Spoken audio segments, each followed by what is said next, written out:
Good morning everyone, welcome back to my new ব্লগটা শুরু করছি এখন থেকে 10:30 বাজে। ঘুম থেকে উঠেছি সকাল 7টায়।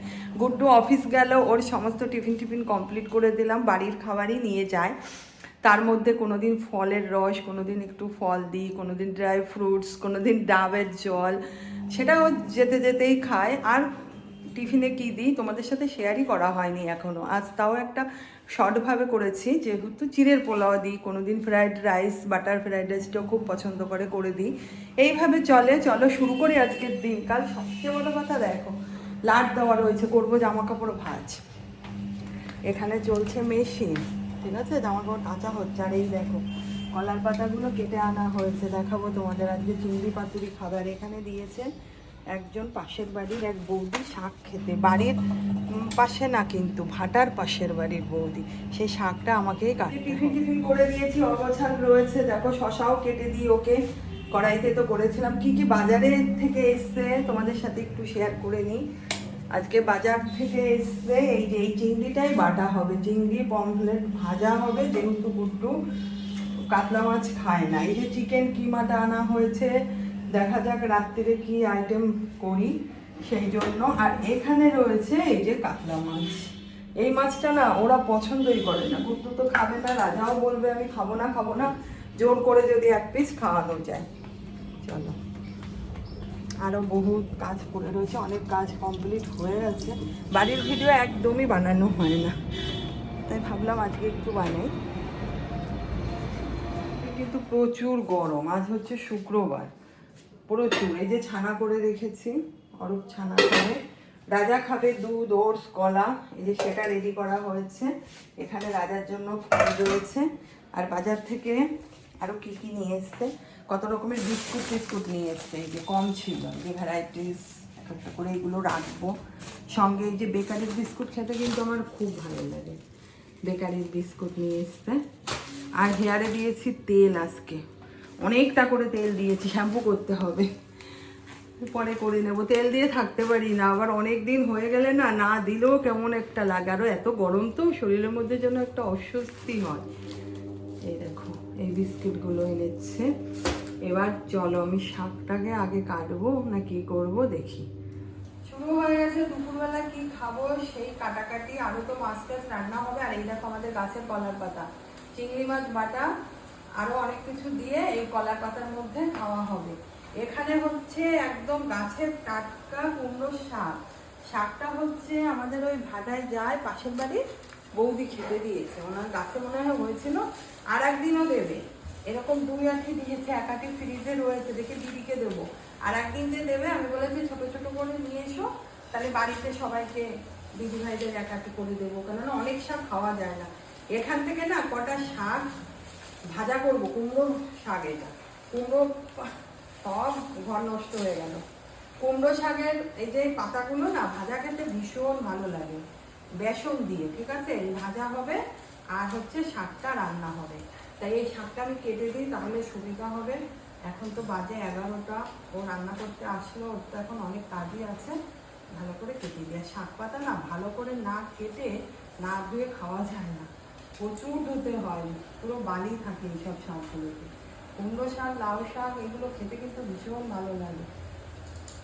উপরে এই ঢেকে এপিটোপিট করলে ভালো হবে না? শুরু হয়ে যাচ্ছে রান্না বান্না। মাছ ভাজাটা এই দিকে রাখো না মিরা, নাকি তোমার তুলতে সুবিধা হবে? মাছ ভাজা হচ্ছে, এই হচ্ছে চিংড়ি মাছের এই যে পাতুরি যেটাকে বলে। কুমড়ো শাকটা কেটে আমি এই যে দিয়েছি, জলে ভিজিয়ে রেখেছে, এই পাতার বড়া হবে। আচ্ছা চলছে। এখন আমি তাহলে খেতে বসবো, ওদের দিয়ে, ওদের মাছটা দিয়ে দিই, বসে আছে, আর তারপরে খাওয়া দাওয়া করবো। গুড্ডু তো এখন বাড়ি নেই, রাত্রিরে আবার বিকালে কি করি না করি দেখতে পারবে। হ্যালো এভরিওয়ান, চেহারার কি অবস্থা দেখো। পুজো টুজো করে সন্ধ্যাবেলায় হেঁটে আসলাম ছাদের থেকে, আর সেই লেভেলের গরম। শুরু হয়ে গেছে পাস্তা বানানোর তোড়জোড়, কেননা গরম পড়েছে, বানিয়ে নিই, ঝামেলা যাক। জল গরমে বসিয়ে দিয়েছি, পাস্তা সিদ্ধ করবো। এর মধ্যে দিয়েছি একটু লবণ আর একটু অলিভ তেল। এই যে কেটে নিয়েছি রসুন, পেঁয়াজ। বাবাকে বল, এসে গেছে? অরিগানো চিলি ফ্লেক্স নেই, ওগুলো অর্ডার করা হয়েছে ব্লিঙ্কেট থেকে, তাই এসে গেছে। এই হচ্ছে পেঁয়াজ রসুন। আর পাস্তাগুলো জাস্ট দেখো, শঙ্খ বলো, কেউ শামুক বলো, যে যা বলো, লন্ডনের পাস্তা না। এই দেখো, এই পাস্তাটা আসছে সব এক একটা এক এক ডিজাইন, অনেকগুলো নিয়ে এসছে, অনেক ডিজাইনের। পাস্তাগুলো সুন্দর না, আমার কিন্তু দারুণ লেগেছে পাস্তাগুলো। দেখো ডিজাইনটাই দেখো, অদ্ভুত সুন্দর ডিজাইন। এখন দিয়ে সিদ্ধ বসাবো। সিদ্ধ করতে টাইম লাগবে, পাস্তা সহজে সিদ্ধ হয় না, একটু সময় নিয়ে সিদ্ধ করতে হয়। মিনিমাম কত 7-8 মিনিট তো লাগবেই। ততক্ষণে হোয়াইট সস পাস্তা বানাবো, হোয়াইট সসটাও রেডি করবো। এই যে সিদ্ধ কমপ্লিট।